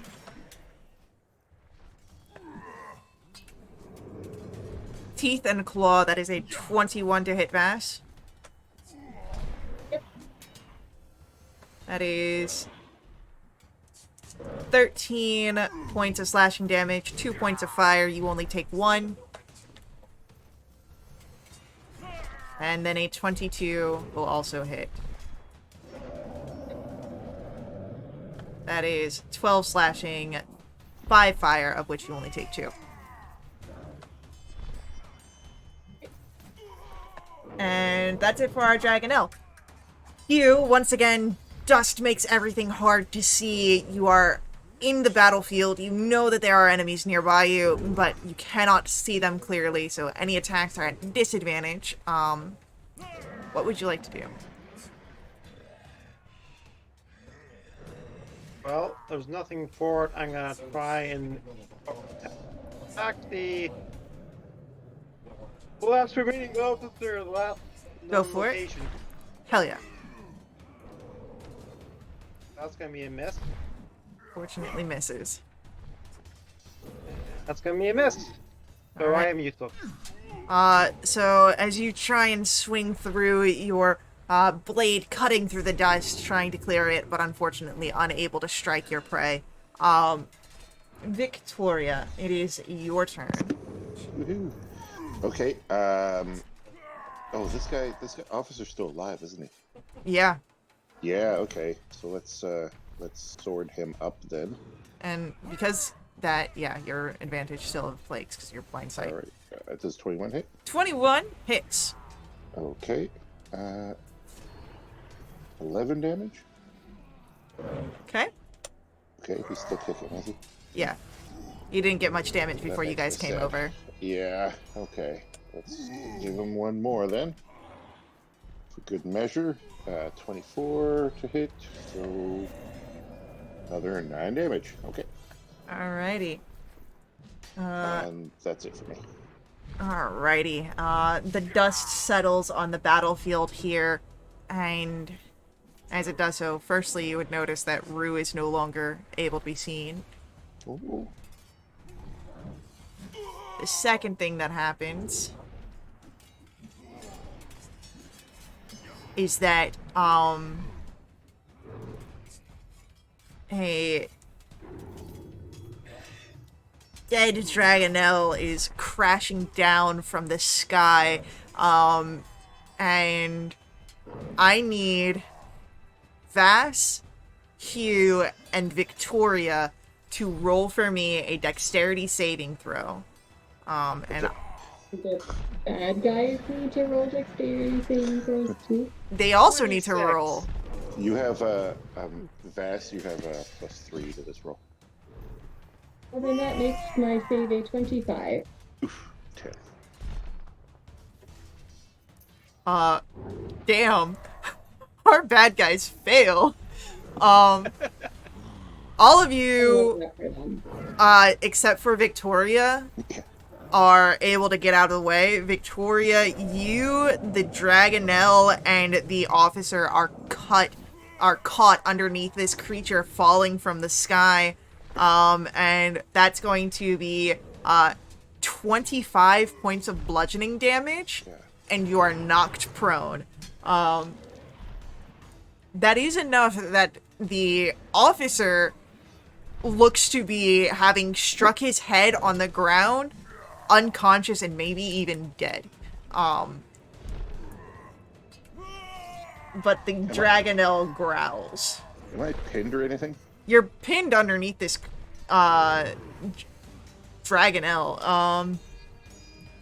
Like you got caught underneath it, so you'd have to use movement to get up and out from it, but it's not like actively holding you down. Like it's not a Right. grapple. It's just on you. But I'm prone, I guess. You're prone, yeah. Okay. All right. I'm gonna growl back at the Dragonelle because F it. Well, the Dragonelle on you is dead. It's the other Dragonelle that was caught. That's the one I'm growling at. Beautiful. So that's at the end of the turn. Vass, it's your go. You managed not to get crushed by this thing. What would you like to do? Well, I'm gonna try this Dragonelle. I just am trying to decide what the best approach to this is gonna be, but I think I'm gonna I will remind you, because it is, my scimitars. yeah, it's prone, so you have advantage, which can proc your sneak attack. Oh, okay, yeah, and I get advantage. I am gonna take out both of my scimitars, and I'm gonna start taking some strikes at it. That's a great big miss with hit number 1. And a 23. Should I say that? I'm kidding. That's a whopping 3 plus And plus your sneak 6 attack. is 9. Yep, plus 6 is 9. And I'm gonna use a bardic to make this a defensive flourish, and then I can add a d6 That's 4 more points of damage, and my AC goes up by 4. Okay. Anything else from Vaz? This action, bonus action. Yeah, I'm not gonna bother moving. Rhubarb, it's your turn. You are invisible. Yes, I am. How far away from me is that Dragonelle then? About 25 feet. This could go terribly wrong, but I'm gonna do it anyway. I'm just gonna move up into melee range with the Dragonelle, Okay. and I'm gonna give the help action to you. And as you give the help action to heal, it is our Dragonelle's turn. And we will see what our Dragonelle does after our upcoming ad breaks. So, Whoa. stick tight. We'll be right back to continue our combat and our story. But before we head out, I will ask that you guys stay and watch the ads. They're very important and help keep our games affordable. If you want to directly support us, you may do so through my Ko-fi. Link for that is on screen and in our chat room. Ko-fi donations not just support us at WRP, they unlock awesome perks for the entire community. Perks that benefit everyone. They include special companions, double treasure, double XP, new quests. A full list of our available perks is on our Discord, so stick around. We'll be right back.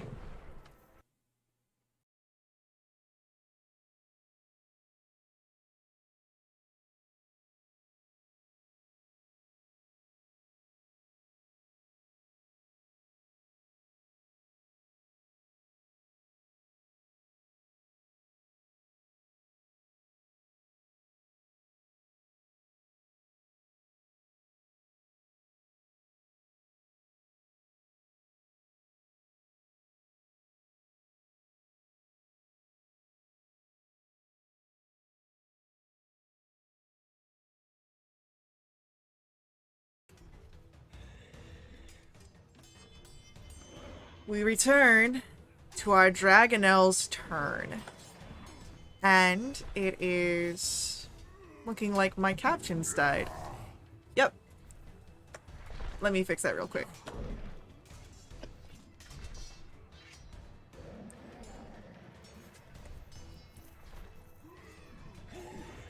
Alright, so as we are returning to the fight here with the Dragonelle, the only thing that's remaining, it is going to stand up, and as it does, the dead corpse rises with it, sliding off onto the ground, and this creature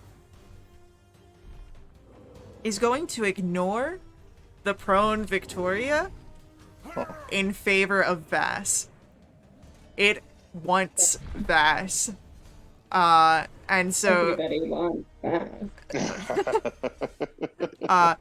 as it is going, that's going to be 2 attacks towards Vass. Bring it on, Dragonelle. That is a 19 on its first attack. Well, that would normally be a hit, but not right now. Hell yeah. And then the second attack is definitely going to miss with a 10. It snarls with a hunger for tiefling. And that's it for our Dragonelle. As Hugh, we come to your turn. You have advantage from Rue's help. What would you like to do? Well, I will apply his Hunter's Mark to it and attack the Dragonelle. Hell yeah, your first attack has advantage. Tickling its tail. Okay. 19. 19 will hit the Dragonelle. Or 14 plus 17. 19 damage. As your blade cuts through, you can hear this snarl as a roar is let out, but the creature falls, defeated. And you are no longer bound by initiative. It is a little flourish as he receives his blade. So,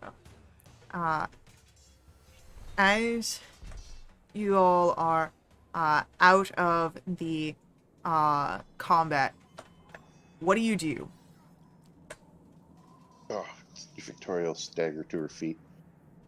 She's covered in gore and blood, and a good portion of it is hers. Like, where's Rue? We should get inside. I'm here. You just can't see me. Maybe Victoria could blind sense Rue. Oh, with blind Yeah, if sense, you're standing Victoria. within 10 feet of her, yeah. Yeah. I mean, she was he was around the Dragon Elm Ah. in melee range Oh, okay. at the end to do the help action because I had to be within 5 feet of the Dragon Elm. Oh, damn. Let's get inside. And I need some help. All right, I'm grabbing my smaller companions and kind of not picking up and carrying them, but kind of doing that thing where you grab someone and you're hurrying them along by pushing that they can go faster, even though they're not don't move as quickly as you do. Yeah. So, I'm assuming you make your way into that sort of the dragon army pens here. And so as you're looking around, Hugh, you'd be the one to notice this.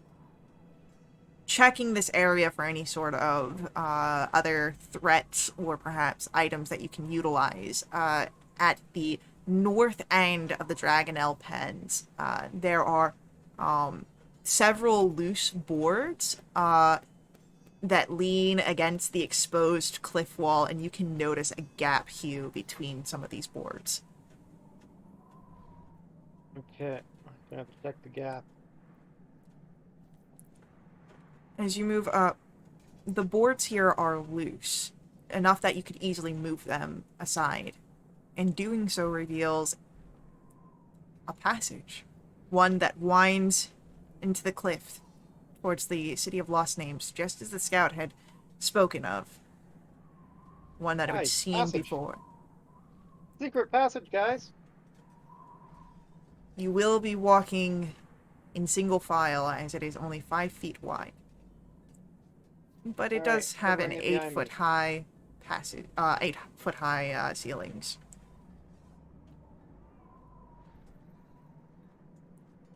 So Hugh goes first. Naturally, right? Who would like to be next in the marching order? I'll either go next or last, whichever Rue one doesn't people want to think be is last. better. Right. And he's still invisible. He's like holding hands. He'll follow Hugh and hold hands with Hugh. All right, brother. I guess the Vast will be behind Rue. And as I'll they go enter last. the tunnel, he takes a hand, runs it through his hair in frustration and exhaustion, and does a second level cure wounds on himself. Just gonna ask if anyone needed healing. As you all I'll As take it. as you all Okay, begin to pass into How the much healing do you need? I'm gonna dump it on you with the lay on hands. oh yeah. So you could do that without having to see me, huh? Yeah, you just have to I can see you. touch. I can I see you to need- touch it. I need 32. 32. Okay, I'll give you 32. You can do 32? Yeah, Wow. I can do 35. Fancy. It's 5 per level, right? Yeah. Yeah, Victoria, you might need some. Okay, I'll give myself the last 3. Just looking at what you got. Yeah. I mean, you don't have to Um, give me everything if you don't want to. That's It's already been done. That's what it's Yep. all about. I've got a level 1, Victoria, if you'd like a little bit more healing. You know what? I think I'll ask Paladine to lend me a hand. Take 9 hit points. Take a 900 points. No, 9 hit points. 9 hit points. Ash is good, but he's not quite that good. Yet. Power word heal. Yeah. And she will ask Paladine for a little touch. So for another regular clue. Yeah, okay, 4 points, awesome. Hell Thanks, yeah. Paladine, you stingy old. Hey, your god is just coming back to the realm, so I don't want to hear it, okay? Y'all people stop believing in coming back gods. to life. Yeah. He's gotta stretch out his divine powers. I would assume that the lay on hands somehow dislodged that arrow from my shoulder. Yeah, Maybe she it even pulled it out at the same maybe time. like Probably. it just like starts to push it back out, like it's like a piercing that rejects where the skin Yeah. just grows underneath until the foreign object is removed. Heck yeah. That's Sorry. awesome. I've been looking at rejecting piercings on the Reddit, so um as you travel through the cliffside, I want to know a little bit of your insights. What are you all thinking about? Is it anticipation of what you might find? Is it thoughts of the past? Tactical plans? What occupies your minds? And why don't we go down the order of the march? So we begin with Hugh. Hugh is kind of keeping his eldritch sensibilities and senses forward. And is tilting behind Iston's shield as he marches forward down this narrow passageway with his brothers in arms behind him. And sister in arms. Yes, we have to specify. Now that Oh, Victoria has element. been returned to you, yes. Hell yeah. I love it. That living through the stories of Ispin in your minds, carrying on his legacy, carving your own here as you travel forward. Rhubarb, what goes through your minds? I was just thinking back to the last battle and how woefully unprepared and unskilled he was at like mass combat in that sense, having only ever done it like a couple times before really on this whole campaign. And he thinks back even to the people of Sanchrist and his tribe and how they would probably also be woefully unprepared for a battle like that if the army were to bring it to his island, which just maybe steals his reserve a little bit more, that he just needs to try and help see this through and help his friends in the army vanquish these threats so that they can't make it to other cities or to his own island. Stealing your resolve. That's steal my resolve, not my reserve.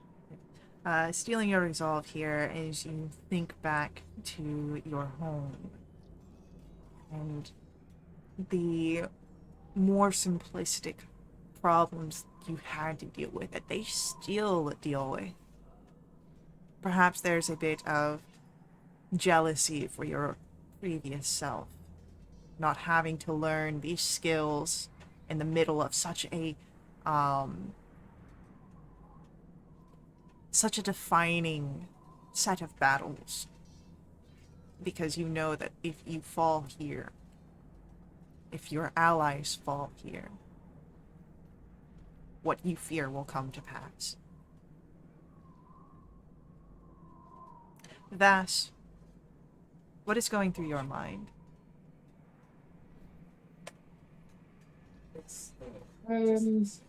On the surface, he's incredibly frustrated with himself because he felt like he was very inept in the last few minutes.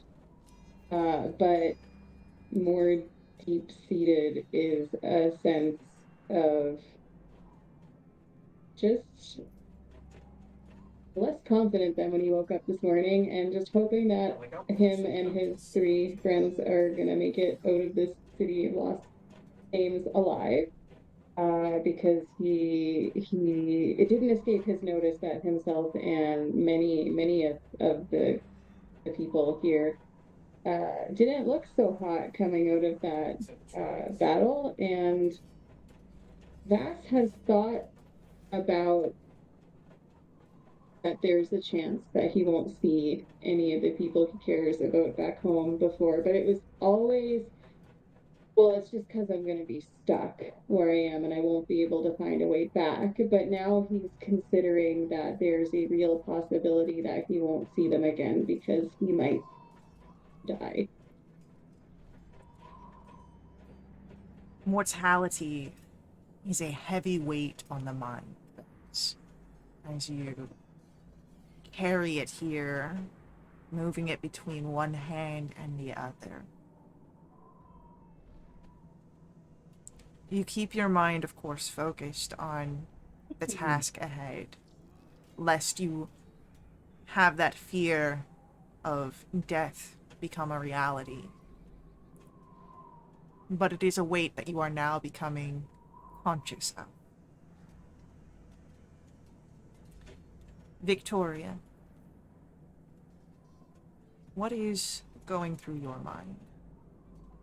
So I think when they get the healing over with, she's probably her mind's gonna wander a moment or two, linger on, like, oh, I can still smell all that blood, in a not too uninterested way, and then thinking about that fight and all the blood, she's gonna worry about Derek and what's going on where he is, and she'll grab her pendant of Paladine for a moment and say a prayer for his safety, and then kind of kicking herself, she'll apologize to Paladine for being unfocused in the moment, and then apologize again for getting really off track, and then kind of shake herself and look forward into what they might be heading into as she's walking backwards, assuming we're not hurrying to cover the back of the group. Yeah. Looking ahead, your mind a bit of a mess. Still trying to figure out how to be a champion for Paladine, as he chose you to do with what seems to be a lifetime ago. But it wasn't. You still hear the clashing forces of the Calamon and Dragon army at this distance as you wind your way through the cliffside passage. And we will see what awaits you on the other side in our next session. So, thank you to our players for playing. I hope you guys enjoyed this. Thank you to our viewers for viewing. I hope you guys enjoyed this. And just to sweeten the cliffhanger a little bit, all of you will gain level 8. What? So, Okay. I'll see you guys in the next stream, but until then, head over to wildwitch.com, check us out there, join us in our Discord to jump into a game yourself, and, as always, may the ever-burning light forever guide your steps. Laters.